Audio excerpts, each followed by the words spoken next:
নমস্কার দর্শক, আমাদের সঠিক যত্ন ডালিম গাছে নিয়ে আসবে প্রচুর পরিমাণে ফুল।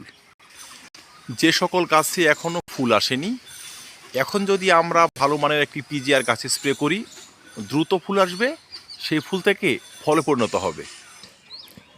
ডালিম গাছের ফুল ঝরা রোধ করার জন্য আমাদের ব্যবহার করতে হবে বিশেষ একটি সার, গাছে স্প্রে করতে হবে বিশেষ একটি মিশ্রণ। যারা ডালিম গাছ থেকে ফলন পাননি বলে হতাশ, ফুল ঝরে যাচ্ছে, গুটি বাড়ছে না, তারাও পেতে পারেন বাম্পার ডালিমের ফলন, যদি এই সময় থেকে যত্ন সঠিকভাবে শুরু করতে পারেন। কিছু কিছু ডালিম গাছে এখনও ফুল আসেনি, যদি ফুল না এসে থাকে আপনারাও করতে পারেন এই ধরনের পরিচর্যা। তো চলুন দর্শক, ফুল আসার আগে ডালিম গাছে কী ধরনের যত্ন করব, কোন ধরনের যত্ন করলে ডালিম গাছ ভরে থাকবে ফুলে এবং ডালিমের গুটিতে। তো চলুন ভিডিওটি কন্টিনিউ করা যাক। প্রথমে আসা যাক যে সমস্ত গাছে এখনও ফুল আসেনি তারা কিভাবে যত্ন করব, কি ব্যবহার করব। ডালিম বা বেদানা গাছের টবে আমাদের এখন পটাশিয়াম, ফসফরাস, বোরন, জিঙ্ক এবং একটু অনুখাদ্য ব্যবহার করতে হবে। দর্শক, আমরা তো জানি যে পটাশিয়াম ব্যতীত গাছে ফুল আসা সম্ভব নয়, ফুল এলেও সেসব ফুল ঝরে যাবে। ফসফরাস গাছের খাদ্য গ্রহণের পরিমাণকে বাড়িয়ে দেবে, মাটিকে ঝুরঝুরে রাখবে, মাটিকে গাছের বাসযোগ্য রাখবে, শিকড়কে বাড়িয়ে নেবে, তখনই গাছ সুস্থ ফুল নিয়ে আসবে, সেই ফুলকে ধরে রেখে ফলে পরিণত করবে। ঠিক সেইভাবে বিভিন্ন ধরনের মাইক্রোনিউট্রিয়েন্টস, বিশেষ করে magnesium, iron, copper, boron, sulphur, এরা গাছের সুস্থতা, পাতার সুস্থতা, শিকড়ের সুস্থতা এবং ফুলকে গাছে ধরে রাখতে পর্যাপ্ত পরিমাণে সহায়তা করবে। তাই বিভিন্ন প্রকার মাইক্রোনিউট্রিয়েন্টসও এই সময় প্রয়োজন। তার সঙ্গে এক্সট্রা বোরনের কথা বলেছি এই জন্য যে বোরন ফুলের বোটা শক্ত রাখে, ফুলের ভালো পলিনেশন হয়, যেই পলিনেশনই ফুলকে গুটিতে রূপান্তরিত করে। তাই ফুল আসার লগ্নে এই সমস্ত উপাদান আমাদের ব্যবহার করে যেতে হবে। যদি আপনাদের গাছটি 20 থেকে 25 ইঞ্চি টবে থাকে বা এমন একটি বাস্কেটে থাকে, সেক্ষেত্রে আপনারা পটাশিয়াম হিসেবে এখানে সাদা পটাশ ফসফেট, যেমন 005234 ব্যবহার করতে পারেন 5 থেকে 7 গ্রাম বা সর্বাধিক 8-10 গ্রাম। যদি না থাকে হাতে, লাল পটাশও ব্যবহার করে দেবেন। লাল পটাশ বলতে আপনার ওই এমওপি বা পটাশিয়াম ক্লোরাইড প্রায় 15 গ্রাম, সিঙ্গেল সুপার ফসফেট বা টিএসপি 15 গ্রাম, জৈব দানা অনুখাদ্য হাতের কাছে যদি থাকে 10 গ্রাম ব্যবহার করে দেবেন, বোরন 2 গ্রাম ব্যবহার করে দেবেন। এই উপাদানটি ভালো করে ব্যবহার করার পর 2 থেকে 3 দিন পর 1 লিটার জলে মাত্র 1.5 থেকে 2 গ্রাম জিঙ্ক গুলে মাটিতে দিয়ে দেবেন। এই উপাদান আজকে একবার যদি ব্যবহার করি, 20 থেকে 25 দিন পর আরেকবার, 20-25 দিন পর আরেকবার, এইভাবে 3-4 বার ব্যবহার করে গেলে গাছ অধিক পরিমাণে ফুল নিয়ে আসবে, সেই ফুলকে আবার ধরে রেখে ফলে পরিণত করবে। আর যারা কিছুটা জৈব খাবার ব্যবহার করেন, যেমন আমি জৈব খাবার ব্যবহার করেছি, তারা সর্ষের খোল, পেঁয়াজের খোসা, কলার খোসা, কাঠকয়লা পুড়িয়ে যে ছাই তৈরি হয় সেগুলো, ছাই অল্প অল্প করে ব্যবহার করে দেবেন। আর যেহেতু ফুল আসার সময় যদি সম্ভব হয় সাদা পটাশ এবং ফসফেট 5-7 গ্রাম জলে গুলে দিয়ে দেবেন, এতেও কিন্তু গাছ প্রচুর পরিমাণে ফুল নিয়ে আসবে। এখন যদি কোনোভাবে পটাশিয়ামের ঘাটতি হয়, ফসফরাসের ঘাটতি হয়, বোরনের ঘাটতি হয়, গাছ কিন্তু ফুল নিয়ে আসবে না। আর যদি ফুল নিয়ে আসেও, সেই ফুল থেকে ফলে পরিণত হবে না। ডালিম বা আনার গাছে বেশি পরিমাণে ফুল নিয়ে আসার জন্য আমাদের এখন পিজিআর স্প্রে করতে হবে। আমরা মিরাকুলাম স্প্রে করতে পারি, ফ্লোরা স্প্রে করতে পারি, বুস্টার 2 স্প্রে করতে পারি। যার হাতে যেটি রয়েছে স্প্রে করবেন। এখন যদি পিজিআর স্প্রে করেন, সেক্ষেত্রে ফুলের সংখ্যা যেমন বাড়বে, সেই সঙ্গে কিন্তু ফলনও বাড়বে। কারণ পিজিআর ব্যবহার করলে এক তো ফুল বাড়বে, দ্বিতীয়ত সে সমস্ত ফুলে স্ত্রী ফুলের সংখ্যাও বাড়বে, স্বাভাবিকভাবে বেশি পরিমাণে গুটির সৃষ্টি হবে। তো আমি মিরাকুলাম স্প্রে করেছি, দেখতে পাচ্ছেন কত পরিমাণে ফুল হয়েছে, আবার অনেক ফুল ফলে পরিণত হয়েও গিয়েছে। তাই আপনারা 1 লিটার জলে 1.5 ml মিরাকুলাম 10 দিনের ব্যবধানে 3 বার অবশ্যই স্প্রে করে দেবেন।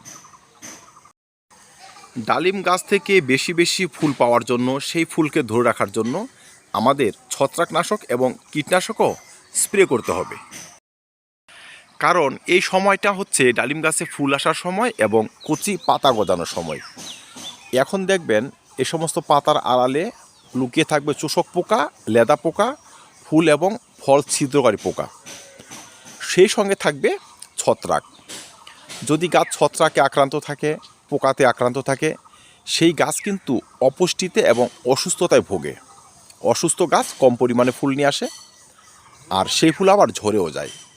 তাই আমরা ইমিডাক্লোরোপিড বা প্রফিনাফস সাইপারমেট্রিন গ্রুপের কীটনাশক সঙ্গে সাফ বা যে কোনো ম্যানকোজেব গ্রুপের ছত্রাকনাশক মিলিয়ে স্প্রে করে দেব। 10 দিনের ব্যবধানে 2 থেকে 3 বার স্প্রে করতে পারি। আমরা স্প্রেটি এইভাবে সারতে পারি। আজকে যদি কীটনাশক ছত্রাকনাশক স্প্রে করি, 2 থেকে 3 দিন পর মিরাকুলাম স্প্রে করে দিব। গাছে যদি ফুল আসার প্রবণতা নিতান্তই কম থাকে, সেক্ষেত্রে কলার খোসা, পেঁয়াজের খোসা, সর্ষের খোল ভিজিয়ে পচিয়ে সেখান থেকে 1-1.5 লিটার জল নিয়ে তার সঙ্গে 005234 জলে গুলে মাটিতে ঢেলে দিতে পারেন। 10 থেকে 12 দিনের ব্যবধানে 2 বার ঢেলে দিলে গাছ দ্রুততার সঙ্গে ফুল নিয়ে আসবে। দর্শক, এতক্ষণ আমরা আলোচনা করলাম গাছে কি করে ফুল নিয়ে আসবো। এই সমস্ত যত্নগুলো যদি সঠিকভাবে করতে পারি, আমাদের প্রতিটা গাছ ফুল নিয়ে আসবে এবং অধিক সংখ্যক ফুল নিয়ে আসবে। এবার চলুন দেখে নেওয়া যাক ডালিমের ফুলকে আমরা ফলে কনভার্ট করব কিভাবে ডালিম গাছ থেকে পাবো ভালো পরিমাণে ডালিমের ফলন। ডালিম বা বেদানা গাছ থেকে ভালো পরিমাণে ফলন পাওয়ার জন্য আমাদের ফুল আসার আগে এবং ফুল আসার পর ভালো মানের ভিটামিন গাছে স্প্রে করতে হবে। অনেক সময় হয় কি, ফুল তো চলে আসে, সেই ফুলকে ফলে পরিণত হতে বিভিন্ন বাধার সম্মুখীন হতে হয়। এর মধ্যে আছে নিউট্রিয়েন্ট ডিফিসিয়েন্সি, আছে ফুড ডিফিসিয়েন্সি। তো দর্শক, এখন যদি এই সমস্ত ফুলের মধ্যে পরাগ রেণু কম পরিমাণে তৈরি হয়, বা সালফার ম্যাগনেসিয়ামের ঘাটতি হয়, কপার, ক্যালসিয়াম এবং নানাবিধ অনুখাদ্যের ঘাটতি হয়, এরা কিন্তু গাছে লেগে থাকবে না। বোরনের ঘাটতিতে ফুলের ভালো পলিনেশন হবে না, গুটিতে রূপান্তরিত হবে না। তাই আমরা ফুল আসার আগে অন্ততপক্ষে 1 বার, ফুল আসার পর অন্ততপক্ষে 2 বার ভালো মানের অনুখাদ্য এবং সঙ্গে বোরন মিশিয়ে গাছে স্প্রে করে দিব। তবে ফুলগুলো গাছে লেগে থাকবে, ভালো পলিনেশন হবে, তবেই দেখবেন ফুল থেকে ডালিমের গুটির সৃষ্টি হবে। আর আমরা যদি অনুখাদ্য গাছে সঠিকভাবে স্প্রে না করি, মাটিতে খাবার সঠিকভাবে ব্যবহার না করি, সেক্ষেত্রে গুটি আসার পরও সেসব ঝরে যাবে। কারণ যদি গাছে পটাশিয়ামের ঘাটতি থাকে, সে গুটিকে ঝরিয়ে দেবে। বোরনের ঘাটতি হলে গুটি ঝরে যাবে, জিঙ্কের ঘাটতি হলে গুটি ঝরে যাবে। তাই আমরা যে সমস্ত খাবার ফুল নিয়ে আসার জন্য ব্যবহার করব, সেই সমস্ত গুটি আসার পরও চালিয়ে যাব। আর অনুখাদ্য 15 দিনের ব্যবধানে, 10 দিনের ব্যবধানে 3-4 বার ব্যবহার করে যাব। তবে ডালিম গাছ থেকে ভালো পরিমাণে ফুল ফলে কনভার্ট হবে, আর আমরা পেয়ে যাব বাম্পার ডালিমের ফলন। 2 নম্বরে হচ্ছে এই সময় আমাদের ফুল ঝরা কমাতে হবে। কারণ ফুলই যদি ঝরে যায়, সেক্ষেত্রে কিন্তু যত্ন এবং পরিচর্যা সম্পূর্ণ বৃথা। তাই আমরা যত্ন এবং পরিচর্যার মাধ্যমে ফুলকে ধরে রাখবো, ফুল থেকে ফলে পরিণত করব। যে সমস্ত পদ্ধতির মাধ্যমে আমরা গাছের ফুলকে ধরে রাখতে পারি, এর মধ্যে একটি হচ্ছে ভালো পলিনেশন, এর জন্য বোরনের ব্যবহার। 2 নম্বর হচ্ছে গাছের খাদ্যের চাহিদা মেটানো, পটাশিয়াম ফসফরাসযুক্ত খাদ্য গাছে স্প্রে করা এবং মাটিতে ব্যবহার করা। 3 নম্বরে হচ্ছে মিরাকুলান স্প্রে করা। মিরাকুলান স্প্রে করলে 2টো কাজ হবে। মিরাকুলান স্ত্রী ফুলের সংখ্যা বাড়াবে, যারা গুটিতে রূপান্তরিত হবে। 2 নম্বর হচ্ছে গাছের জৈবিক অ্যাক্টিভিটিকে নিয়ন্ত্রণ করে ফুলকে ধরে রেখে ফলে কনভার্ট করবে। তাই আমরা মিরাকুলার মতো পিজিআর অবশ্যই ব্যবহার করব। 4 নম্বর হচ্ছে গাছের ওয়াটার ম্যানেজমেন্ট সঠিকভাবে করব। ডালিম বা বেদানার ফুল ঝরার অন্যতম কারণ হচ্ছে খাদ্য এবং অনুখাদ্যের ঘাটতি। 1 লিটার জলে 1.5 ml বায়োভিটা এক্স সঙ্গে 1.5 গ্রাম বোরন 10 দিনের ব্যবধানে 2 থেকে 3 বার বা প্রয়োজনে 4 বার যদি আমরা গাছে স্প্রে করতে পারি, সেক্ষেত্রে ফুল ঝরা অনেক কমে আসবে। কারণ গাছ পেয়ে যাবে প্রপার পুষ্টি, গাছ পেয়ে যাবে বোরন এবং অনুখাদ্যের সোর্স, যে সমস্ত সোর্স ব্যবহার করে ফুলকে ধরে রাখবে আঠার মতো। ডালিমের ফুলকে ধরে রাখার জন্য বা ফলকে ধরে রাখার জন্য প্রচুর পরিমাণে পটাশিয়ামের প্রয়োজন পড়ে। তাই যখন গাছে ফুল চলে আসবে মাটিতে 15 দিনে 20 দিনে 1 মাসে যদি আমরা কঠিন খাবার ব্যবহার করেও যাই সেই সময় তরল খাবার ব্যবহার করব। তরল খাবার হিসেবে সর্ষের খোল, কলার খোসা, পেঁয়াজের খোসা এই সমস্ত পটাশিয়ামযুক্ত জৈব খাবার আমরা ব্যবহার করতে পারি। সেই সঙ্গে অল্প একটু জৈব ভিটামিন ব্যবহার করা যায়, যেমন বায়োভিটা এক্স। ধরুন আপনি 10-15টি কলার খোসা নিলেন, আধা মুঠি পেঁয়াজের খোসা নিলেন, আধা মুঠি সর্ষের খোল নিলেন, 10 দিন ভালো করে পচিয়ে 5-7 গুণ সাধারণ জল মিশিয়ে সেখান থেকে 1-1.5 লিটার জল নিলেন, 2 থেকে 3 গ্রাম মৌমিন পাউডার বা 2 থেকে 3 ml বায়োভিটা এক্স সঙ্গে মিশিয়ে টব মাটিতে ব্যবহার করে দিন। দেখবেন ডালিমের ফুলগুলো বেশি পরিমাণে গাছে ধরে থাকবে। কারণ ফুল ধরে রাখার সবথেকে বড় অস্ত্র যদি পটাশিয়াম হয়, সেকেন্ড অস্ত্র কিন্তু ভালো মানের অনুখাদ্য। তাই এইসব উপাদান আমাদের সঠিক মাত্রায় সঠিক সময়ে ব্যবহার করে যেতে হবে। 2 নম্বর হচ্ছে ক্যালসিয়াম।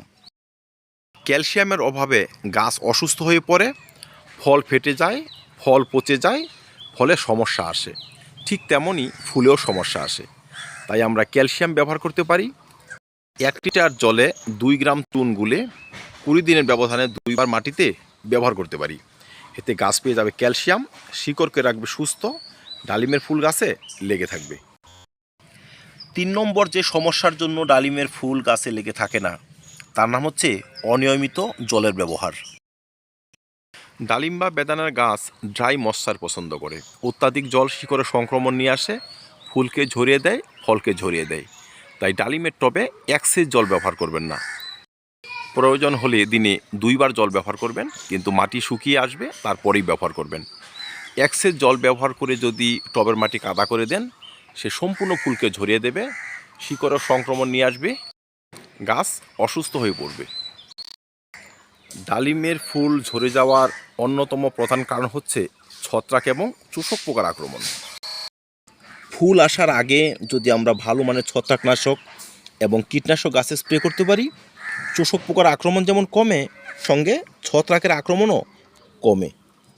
ডালিমের ফুলকে যদি ভালো করে লক্ষ্য করেন দেখবেন এই যে পচনজনিত সমস্যা রয়েছে, এই পচনজনিত সমস্যাগুলো বহু ক্ষেত্রে কিন্তু ছত্রাকের জন্য হয়। এই ছত্রাকের আক্রমণ, ছত্রাক এই সমস্ত ফুলকে ঝরিয়ে দেবে। তো দর্শক, তাই আমরা নিয়মিত ছত্রাকনাশক এবং কীটনাশক স্প্রে করে যাব। ফুল ফুটার আগে, ফুল আসার আগে থেকে অন্তত 3 বার যদি ছত্রাকনাশক কীটনাশক স্প্রে করতে পারি, এই ধরনের সমস্যা আসবে না, আমাদের ফুল ঝরবে না। অনেক সময় দেখবেন ডালিমের গাছের শাখাগুলো শুকিয়ে যাচ্ছে। এগুলো হয় অ্যানথ্রাকনোজ নামক ভয়াবহ ছত্রাকজনিত কারণের জন্য বা ডাইবেকের জন্য। তাই আমরা মাসে অন্তত 1 বার ছত্রাকনাশক গুলে টবের মাটিতে ব্যবহার করব আর গাছের ছত্রাকনাশক স্প্রে করব। তবে ডাল শুকনো রোগ যেমন চলে যাবে, সেই সঙ্গে ফুল ঝরাও কমে যাবে। সর্বশেষ যে কারণের জন্য ডালিমের ফুল ঝরে যায়, ভালো পরিমাণে ফলন আমরা পাই না, তার নাম হচ্ছে সানলাইট। ডালিম বা বেদানা গাছ রোদ ভালোবাসে, তাই গাছ থাকবে ডাইরেক্ট সানলাইটে। দিনে 6 থেকে 7 ঘন্টা রোদ আসে এমন একটি স্থানে গাছ এনে রাখবেন, দেখবেন সেই সমস্ত ডালিম গাছে বেশি করে ফুল আসছে, বেশি করে ফুল ফলে পরিণত হচ্ছে। আমার এই গাছটি দেখুন আমি কোথায় রেখেছি, এখানে প্রায় সারা দিনে রোদ থাকে, এরই মধ্যে কিন্তু এই গাছে বেশ কিছু ফুল ফলে পরিণত হয়ে গিয়েছে।